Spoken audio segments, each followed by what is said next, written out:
tegelane on big no minu jaoks. Antiperspirant on väga hea, kui sa soovid oma higistamist blokeerida. Aga see segab ju loomulikku keha detoksi protsessi. On mitmeid uuringuid, mis näitab, et antiperspirandid võivad läbi naha imenduda meie kehasse. Seeläbi võib tekkida rinnavähk. On isegi leitud uuringuid, mis ütlevad, et see on seotud Alzheimeri tõvega. Ja no loomulikult ei ole seda ju piisavalt tõendatud, et see ära keelata.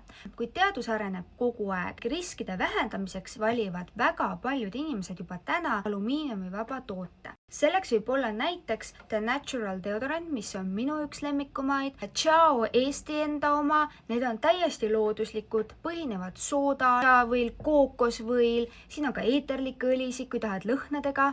Pane tähele, et Natural Deodorant ja Ciao on looduslikud tooted, kui sa soovid kõige puhtamat versiooni.